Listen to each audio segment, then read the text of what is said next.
बिस्मिल्लाहिर्रहमानिर्रहीम। 4.4 तक हमने जो है पढ़ लिया हुआ था। आज हम स्टार्ट करेंगे 4.5।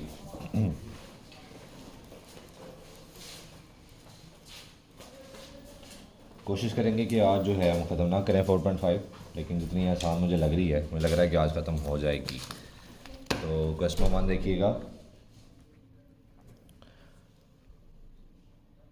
ठीक है, आप लोगों को मैं दोबारा बता दूं कि आप लोगों ने परेशान नहीं होना। मैंने रिकॉर्डर ऑन किया हुआ है, तो जिसको व्यू का या स्क्रीन ब्लर और ये इस चीज़ का इशू होगा ना, तो बाद में मैं इसको अपलोड कर दूंगा, तो फिर देख लीजिएगा वहाँ से।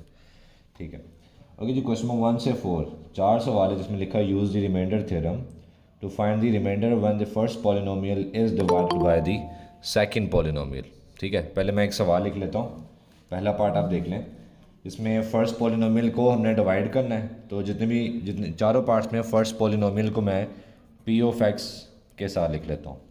तो पहले सवाल में पी ऑफ एक्स मुझे गिवन है x square plus 3x plus 7, और चूंकि डिवाइड करना है सेकंड पॉलिनोमियल से। देखें, ये रिमाइंडर थ्योरम है। रिमाइंडर थ्योरम फिर आगे हम फैक्टर थ्योरम पढ़ेंगे। इसमें लॉन्ग डिवीजन की तरह डिवाइड नहीं किया जाता। इसमें कैसे डिवाइड किया जाता है कि आपको कहा जा रहा है ना कि आपने x+1 से डिवाइड करना है, तो इसका मतलब है कि आप x+1 को 0 पुट करें और यहाँ से x की वैल्यू निकाल लें। ठीक है, x+1 को 0 पुट करके यहाँ से x की वैल्यू निकाल लें, और ये x की वैल्यू से आप डिवाइड करें, मतलब कि ये x की वैल्यू आप p ऑफ x में x की जगह पुट कर दें। p of -1 equals to -1 square plus 3 into -1 plus 7, मतलब p ऑफ x में जहाँ जहाँ x था मैंने -1 पुट कर दिया। अब सिंबॉलिकली इस चीज़ को p ऑफ -1 को कहते हैं रिमाइंडर। रिमाइंडर व्हेन, और ये ब्रैकेट में जो वैल्यू है इसका मतलब है वो x की value, when x is equals to -1। Remainder when x equals to -1, और राइट साइड पे जो भी आंसर आएगा वो रिमाइंडर का आंसर होगा। ठीक है, रिमाइंडर होगा। इसको सिंप्लीफाई कर लेते हैं। माइनस पावर इवन है तो माइनस ख़त्म हो जाएगा, और 1 की पावर जो मर्जी हो 1 आता है। 3 into -1 -3 plus 7 as it is, तो 7 + 1 8 -3 क्या होता है 5। तो ये आपका पहले सवाल में रिमाइंडर आ गया 5। इसी तरह बाकी क्वेश्चन नंबर 2, 3 और 4 भी ऐसी है, लेकिन एक और पार्ट हम कर लेते हैं। क्वेश्चन नंबर 2 देखिएगा। अगेन फर्स्ट पॉलिनोमियल को डिवाइड करना है, तो फर्स्ट पॉलिनोमियल को हम पी ऑफ एक्स कह देंगे, और वो है जी x³ minus x square plus 5x plus 4, और चूंकि डिवाइड करना है सेकंड पॉलिनोमियल से, तो सेकंड पॉलिनोमियल को हम 0 पुट करके वहाँ से x की वैल्यू निकाल लेते हैं। ठीक हो गया। अब ये x की वैल्यू कहाँ पुट करनी है, p ऑफ x में x की जगह। p of 2 equals to 2³ minus 2 square plus 5 into 2 plus 4, तो 2³ is 8, 2 square is 4, 5 into 2 10 plus 4, plus 4 minus 4 से कैंसिल, तो p ऑफ 2 यानी remainder when x equals 2, remainder आपके पास आ गया 18। इसी तरह बाकी दो पार्ट्स भी ऐसे ही हैं। ठीक हो गया। क्वेश्चन नंबर 5 से 9 तक की स्टेटमेंट है यूज़ द फैक्टर थ्योरम। देखें, रिमाइंडर थ्योरम और फैक्टर थ्योरम दोनों इसी तरह काम करते हैं। बस इसमें रिमाइंडर थ्योरम इसे क्यों कहा जाता है और फैक्टर थ्योरम को फैक्टर थ्योरम क्यों कहा जाता है, उसको हम डिस्कस करते हैं। 5 से 9 पार्ट्स को डिस्कस करते हैं, उसी दौरान मैं आपको बताता हूँ। क्वेश्चन नंबर 5 देखें। अच्छा, 5 से 9 की स्टेटमेंट है use the factor theorem to determine if the first polynomial is a factor of the second polynomial, कि पहली पॉलिनोमियल फैक्टर है या नहीं। अब देखिए, पहली जिसका हमने बताना ना कि ये वाली पॉलिनोमियल फैक्टर है या नहीं, तो इसका मतलब उसी पॉलिनोमियल से डिवाइड करना पड़ेगा। जिस पॉलिनोमियल का हमने बताना है ना कि ये पॉलिनोमियल फैक्टर है या नहीं, तो इसका मतलब आप उसी पॉलिनोमियल से डिवाइड करेंगे, बिल्कुल आखिरी दो पार्ट्स की तरह जैसे हमने किया। तो चूंकि इस सवाल में कह रहा है कि बताएं फर्स्ट पॉलिनोमियल फैक्टर है या नहीं, तो इसका मतलब हम फर्स्ट पॉलिनोमियल से डिवाइड करेंगे। तो क्वेश्चन नंबर 5 में फर्स्ट पॉलिनोमियल से डिवाइड करना है, तो इसका मतलब इसको मैं 0 पुट करके यहाँ से x की वैल्यू निकाल लेता हूँ। तो फर्स्ट पॉलिनोमियल को 0 पुट करके x की वैल्यू निकाल ली, वो आ गई 1। अब डिवाइड किसको करना है, सेकंड पॉलिनोमियल को, तो हमारा p ऑफ x हो गया। p of x equals to x square plus 4x minus 5। Same हम x की जगह ये वैल्यू पुट कर देंगे। अब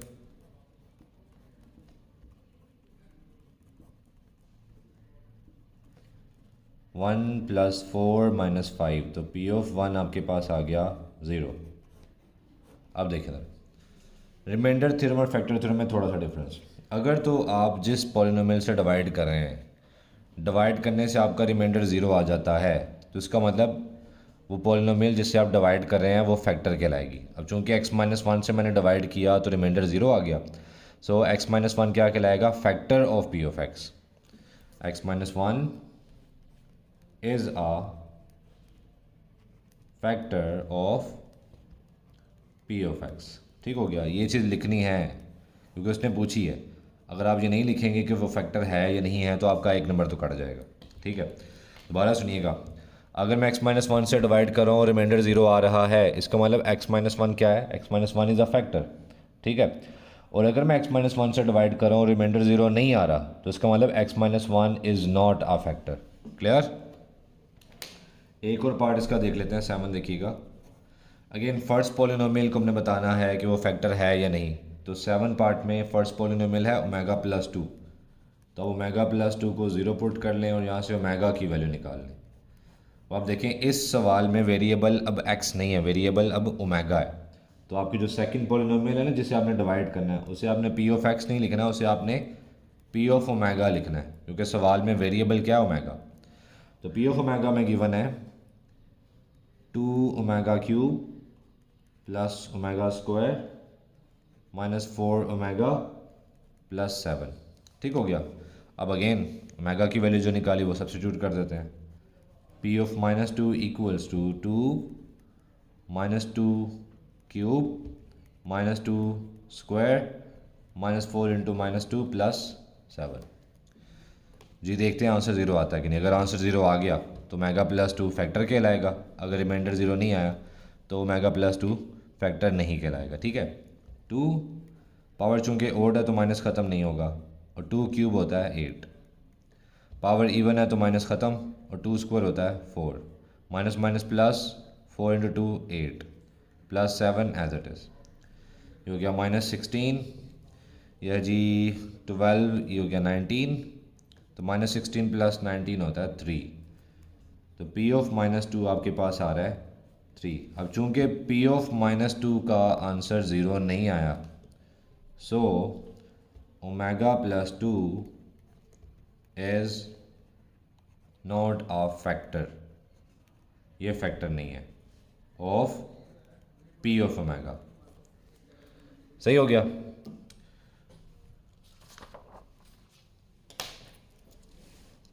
इसका क्वेश्चन नंबर 9 भी देख लें आप। अगेन फर्स्ट पॉलिनोमियल को हमने बताना है कि फ़र्स्ट पॉलिनोमियल फैक्टर है या नहीं। तो फर्स्ट पॉलिनोमियल यहाँ पे x प्लस ए है, तो आप x प्लस ए को 0 पुट करें और यहाँ से x की वैल्यू निकालें। ठीक है, अब चूंकि सेकंड पॉलिनोमियल को डिवाइड करना है तो उसमें वेरिएबल x है, तो p ऑफ x हमारे पास आ गया x rays power n plus a raise power n। जी अब जो x की वैल्यू निकाली वो सब्स्टिट्यूट कर देते हैं। p of -a equals to -a raise power n plus a raise power n। अच्छा अब यहाँ पे देखें, अगर तो n इवन होगा, फ़िलहाल हमें नहीं पता ना कि n क्या चीज़ है, लेकिन हमें ये पता है कि n अगर इवन होगा तो माइनस प्लस हो जाएगा, और n अगर ओड होगा तो माइनस रहेगा। ठीक है, तो उस सवाल में देखें, सवाल में उसने लिखा अगर n is an odd integer, n is odd integer, तो n ऑड है। अब n ऑड है तो इसका मतलब माइनस ख़त्म नहीं होगा, तो p ऑफ -a चूँकि n ऑड है तो माइनस ख़त्म नहीं होगा, और a की power n as it is plus a raise power n as it is, दोनों कट गए। p ऑफ -a का आंसर क्या आ गया? 0, रिमाइंडर 0 आ गया। इसका मतलब x प्लस a क्या है? Factor. x plus a is a factor of p of x। ठीक हो गया, ये क्वेश्चन नंबर 9 तक हमारा काम हो गया। अब मुझे एक दफ़ा बता दें कि आप सबको समझ आ रही है।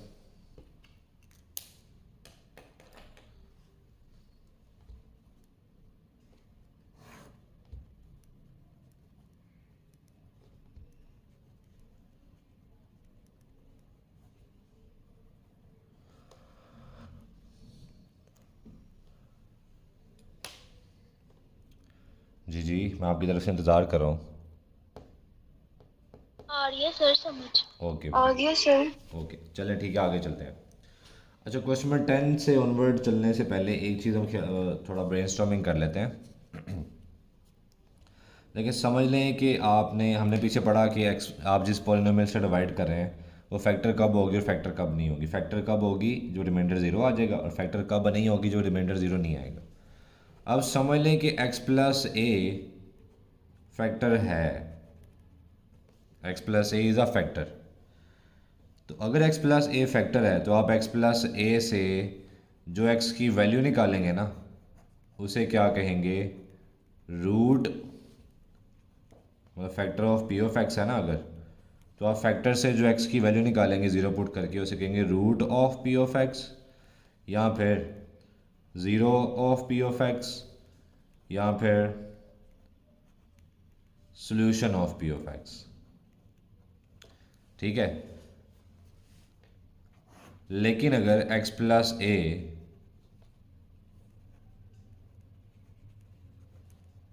फैक्टर नहीं है तो आप x प्लस ए से अब जो वैल्यू निकाल रहे हैं वो इज़ नॉट आ रूट, वो रूट भी नहीं है, वो ज़ीरो भी नहीं है, और वो सोल्यूशन भी नहीं है। ठीक हो गया, दोबारा सुन लें, ये चीज़ें याद रखनी है कि अगर फैक्टर है आपके पास, x प्लस ए फैक्टर है, तो फैक्टर से जो x की वैल्यू निकलेगी उसे आप ज़ीरो भी कह सकते हैं, उसे आप रूट भी कह सकते हैं, और उसे आप सोल्यूशन भी कह सकते हैं। लेकिन अगर x प्लस ए फैक्टर है ही नहीं है तो उससे जो आप x की वैल्यू निकालेंगे वो रूट भी नहीं है, ज़ीरो भी नहीं है, और सोल्यूशन भी नहीं है। ओके, अब क्वेश्चन नंबर 10 की तरफ आए। क्वेश्चन नंबर 10 है व्हेन, ठीक है, ये पी ऑफ एक्स गिवन है, पहले मैं लिख लेता हूँ।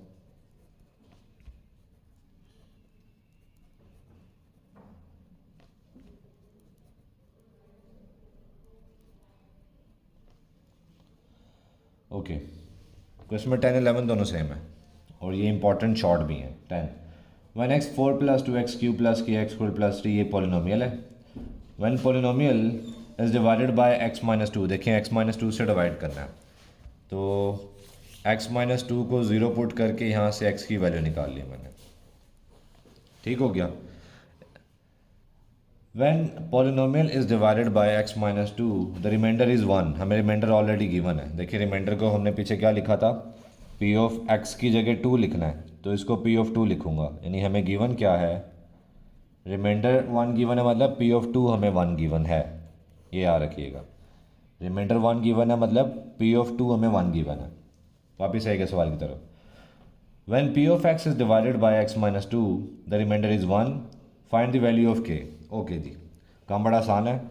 देखिए p ऑफ x हमें गिवन है, हमें p ऑफ टू गिवन तो है, लेकिन हम खुद से भी एक p ऑफ टू निकालते हैं ताकि जो हमारा p ऑफ टू का आंसर आ रहा है और जो क्वेश्चन में p ऑफ टू गिवन है दोनों को इक्वेट कर लें और वहाँ से x की वैल्यू निकाल लें, वहाँ से k की वैल्यू निकाल लें। देखिएगा मैं p ऑफ टू कैसे निकाल रहा हूँ, सिंपली x की जगह क्या पुट कर देना, टू, तो two raise power four, two into two cube plus K into two square plus three. अब यहाँ पे पी ऑफ टू हमें क्या गिवन है, वन, तो मैं इस पी ऑफ टू की जगह वन पुट कर देता हूँ। Two raise power four is 16, two cube eight होता है, eight into two 16, two square four, ये हो गया 4k plus three, 16 plus 16 32 plus three 35, 4k, 35 इस तरफ आके माइनस हो जाएगा तो one minus 35 is minus 34, 4k, हमने k की वैल्यू निकालें तो k इस तरफ आके क्या हो जाएगा, सॉरी 4 इस तरफ आके क्या हो जाएगा, डिवाइड, तो k की वैल्यू अगर हम इसको सिंप्लीफाई कर लें वो आ जाएगी -17/2। हालांकि मुश्किल कोई भी नहीं है, तीनों आसान है। ओके, अगेन 14 में p ऑफ x गिवन है 2x4 plus 7x cube minus 4x square minus 27x minus 18। सवाल है जी 12, 13 और 14 की एक ही स्टेटमेंट है और सवाल है जी यूज़ सिंथेटिक डिवीजन। आप लोगों को थोड़ा थोड़ा याद होगा, नहीं भी याद तो कोई इशू नहीं है, अभी हम सीख लेंगे दोबारा। Use synthetic division to show that x is the solution of the polynomial. मतलब हमें देखें इस सवाल में x की दो वैल्यूज़ गिवन है, एक वैल्यू 2 गिवन है और एक वैल्यू -3 गिवन है। हमने बताना है कि x की दोनों वैल्यूज़ इसका सोल्यूशन है या नहीं।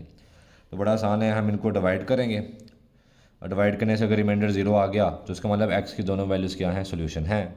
अगर रिमाइंडर 0 ना आया तो x की जिस वैल्यू पे रिमाइंडर 0 आ रहा है वो सोल्यूशन होगी और जिस वैल्यू पे रिमाइंडर 0 नहीं आ रहा वो सोल्यूशन नहीं होगी। ओके, वापस सवाल की तरफ आए। Use synthetic division to show that x is the solution of the polynomial and use the result to factorise the polynomial completely. Okay, मुझे भी लगता है इसमें मुझे कम से कम 2 सवाल आपको करवाने पड़ेंगे। पहले 14 देखें ज़रा। अब चूंकि हमने रिमाइंडर थ्योरम या फैक्टर थ्योरम की तरह सॉल्व नहीं करना, हमने सिंथेटिक डिवीजन की तरह सॉल्व करना है। तो सिंथेटिक डिवीजन क्या था देखिएगा।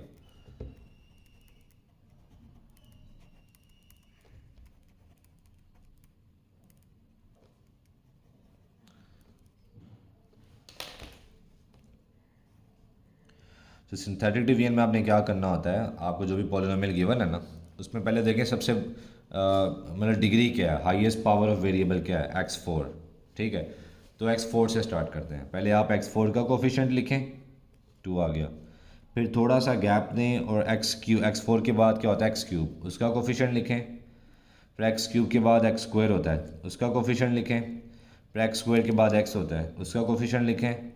और x के बाद कांस्टेंट टर्म होती है, उसका कोफिशिएंट लिख लें। ठीक है, अब आपने इन दो में से किसी एक x की वैल्यू से डिवाइड करना है, आपकी मर्ज़ी है। पहले आप 2 से डिवाइड कर लें या -3 से डिवाइड कर लें, मर्ज़ी है। मैं 2 से स्टार्ट कर रहा हूँ। अब कैसे डिवाइड करते हैं जी, ये जो फर्स्ट टर्म होती है ना ये एज इट इज़ नीचे आएगी। फिर उसके बाद आपने यहाँ पे जो भी टर्म आएगी ना नीचे, इसको इस 2 से मल्टीप्लाई करके आगे लिखना है। जैसे मैं अब आगे लिखना चाह रहा हूँ तो यहाँ पे 2 है तो 2 को 2 से मल्टीप्लाई करके यहाँ लिखना है। तो 2 × 2 4।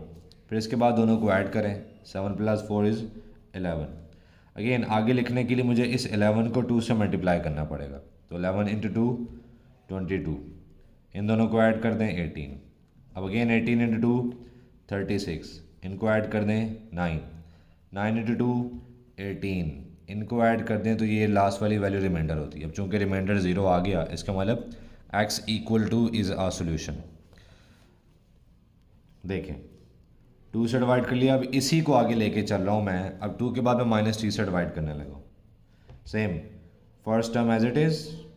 अब आगे लिखने के लिए 2 को -3 से मल्टीप्लाई करूँगा। 2 × -3 -6। इनको ऐड किया 5। 5 × -3 -15। ऐड किया 3।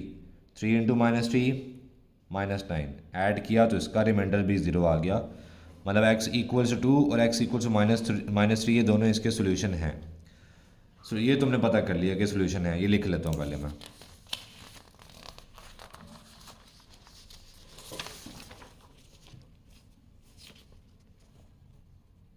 Hence x = -3 and x = 2 are solutions of p of x। ये लिखना ज़रूरी है, ये बताना ज़रूरी है क्योंकि उसने पूछा है। ठीक है, सवाल की तरफ ज़रा वापस आइएगा, सवाल पढ़ें ज़रा। सवाल क्या है जी, use synthetic division to show that x is the solution of the polynomial. वो हो गया काम, इतना काम हो गया। अब आगे क्या कह रहा है, and use the result to factorise the polynomial completely. अब रिज़ल्ट हमारे पास क्या है, ये इसकी बात कर रहा है। इसे रिज़ल्ट कह लें या क्वोशंट कह लें, एक ही बात है। ये क्या है, रिज़ल्ट या फिर क्वोशंट। ठीक है, अब इसको हम कैसे यूज़ करेंगे फैक्टराइज करने के लिए, ज़रा देखिएगा। पहले तो आपको x की जो वैल्यूज़ गिवन थी ना, अब चूंकि ये सोल्यूशन है, मैं पीछे थोड़ा सा याद दिला दूँ, ये ब्रेनस्टॉर्मिंग हमने की थी। हमने पढ़ा था कि अगर ये फैक्टर है तो यहाँ से जो x की वैल्यू निकलेगी वो सोल्यूशन होगी, यहाँ 0 होगी या रूट भी कह सकते हैं। इसको अगर मैं उल्टा लेके चलूँ कि x = -a अगर सोल्यूशन है तो मैं सोल्यूशन से मैं फैक्टर कैसे निकाल सकता हूँ। अब सारी वैल्यूज़ को एक तरफ ले जाएं, जैसे -a इधर आके प्लस से हो जाएगा तो x + a क्या हो जाएगा, आपका फैक्टर हो जाएगा। अगर ये सोल्यूशन है तो यहाँ से फैक्टर कैसे निकालेंगे, सारी वैल्यूज़ को एक तरफ ले आएं। x + a = 0 तो x + a फैक्टर कहलाएगा। इसी तरह ये दो सोल्यूशन आपको गिवन है, तो इन दो सोल्यूशन से मैं दो फैक्टर तो निकालूँ ना पहले।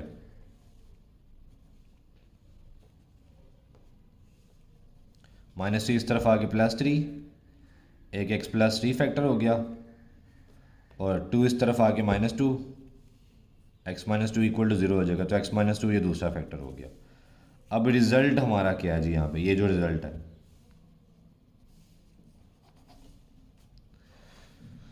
देखिए हमने अपनी पॉलिनोमियल के कोफिशिएंट्स को सिंथेटिक डिवीजन के लिए ऐसे लिखा था।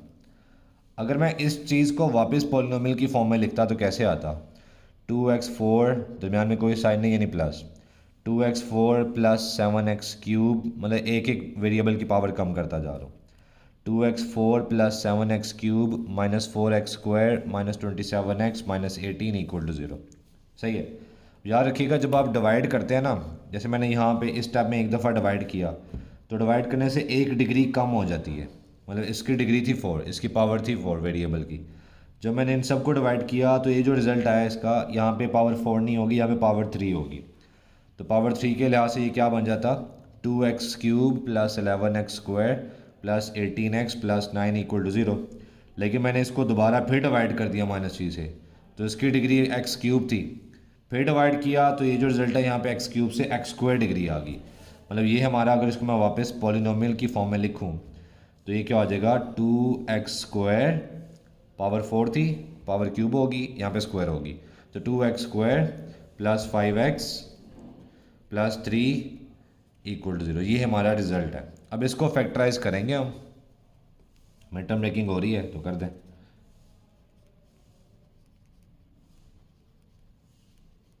फर्स्ट 2 में से 2 कॉमन आ रहा है,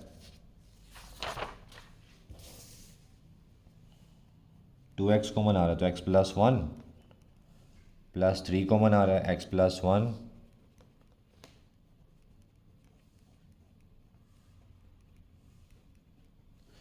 हमने सोल्यूशन नहीं निकालना, हमने बस फैक्टराइज करना है। सवाल में क्या कह रहा था आगे, and use the result to factorise the polynomial completely. अब देखिए कम्प्लीटली फैक्टराइज कैसे करूँगा, पहले तो p of x सारा लिख लें। p of x हमें गिवन था 2x4 + 7x³ - 4x² - 27x - 18। अब फैक्टराइज फॉर्म में देखें ज़रा, अगर तो हाईएस्ट पावर 4 है तो 4 फैक्टर बनेंगे, अगर हाईएस्ट पावर 3 है तो 3 फैक्टर बनेंगे। जैसे यहाँ पे हाईएस्ट पावर देखें 2 है तो इसके 2 फैक्टर बने हैं, लेकिन यहाँ पे हाईएस्ट पावर 4 है तो इसके 4 फैक्टर कैसे होंगे। देखिए 2 फैक्टर तो ये ऊपर निकाले हमने, x + 1 2x + 3, और 2 फैक्टर ये जो हमें रूट्स गिवन थे सवाल में वहाँ से निकाले हैं। इसको भी लिख लें, x + 3 × x - 2। इन चारों फैक्टर्स को मल्टीप्लाइड फॉर्म में आपने लिखना है, तो ये आपकी पॉलिनोमियल कम्प्लीटली फैक्टराइज होगी। ठीक हो गया, सवाल ख़त्म। मेरे ख्याल है इसके बाकी पार्ट्स आप कर सकते हैं, मैं आपको 15 और 16 में से एक करवा रहा हूँ। आप 16 देख लें। 16 है जी, find the values of a and b if -2 and 2 are the roots. मतलब ये रूट्स गिवन है, रिमाइंडर डेफिनेटली 0 आना चाहिए। उसने पूछा नहीं है कि बताएं -2 और 2 रूट है या नहीं, उसने बताया है कि -2 and 2 आर द रूट्स।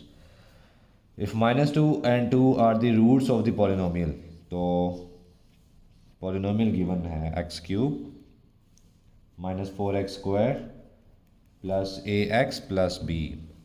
तो अगेन इसको भी मैं रिमाइंडर थ्योरम सिंथेटिक डिवीजन से ही करूँगा। हमें रूट्स गिवन है वो मैं लिख लेता हूँ, x = -2 गिवन है और 2 गिवन है, तो बाय सिंथेटिक डिवीजन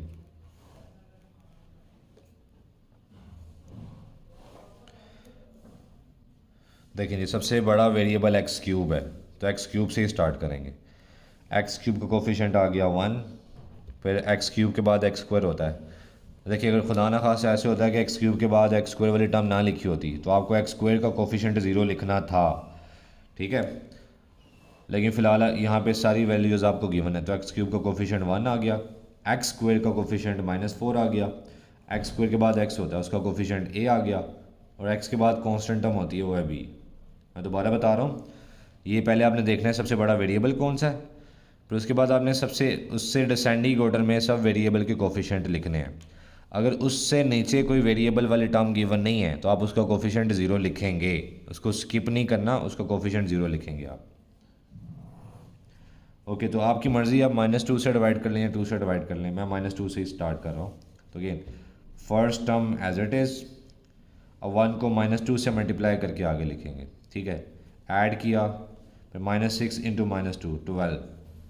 12 और a दोनों ऐड नहीं हो सकते तो ये ऐसे लिखे आएंगे a + 12। अगेन इन दोनों को -2 से मल्टीप्लाई करूँगा तो -2a -24।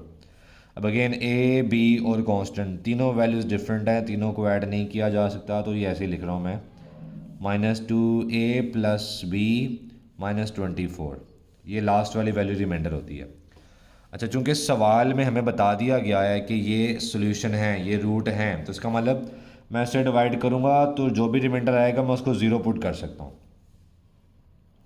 जो भी रिमाइंडर आएगा उसको मैं ज़ीरो पुट कर सकता हूँ, क्योंकि हमने चेक नहीं करना, उसने बता दिया कि ये रूट है।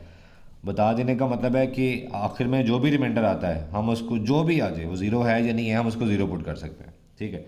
तो इसको ज़ीरो पुट कर लें, -2a + b -24 = 0। ये एक इक्वेशन आ गई। फ़िलहाल मैं इसे नाम नहीं दे रहा, दूसरी इक्वेशन निकाल लें। मैंने एक स्टेप छोड़ा हुआ है कि अगर इसको रीअरेंज करना पड़े तो हम इसी स्टेप में रीअरेंज कर लें। ये एक दफ़ा डिवाइड कर लिया, अब मैं दूसरी वैल्यू से दोबारा डिवाइड करता हूँ।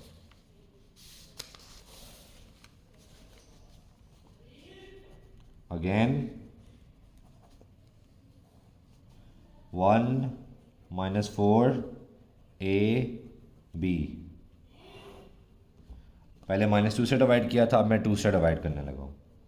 तो first term as it is, इसको 2 से मल्टीप्लाई करके लिखेंगे। ऐड किया -2 इंटू 2 -4, ऐड किया a -4, अगेन 2 से मल्टीप्लाई करके आगे लिखेंगे 2a -8।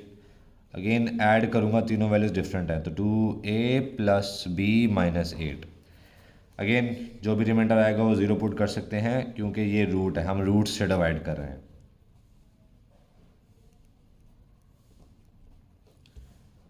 (2a + b -8 = 0। तो इसे आप एज इट इज़ कहते हैं इक्वेशन 1, और ये आपकी हो गई है इक्वेशन 2। मैंने इसको अरेंज क्यों नहीं किया, क्योंकि देखिए a का कोफिशिएंट भी सेम है, b का कोफिशिएंट भी सेम है। अगर मैं दोनों इक्वेशंस को एज इट इज़ प्लस कर दूँ,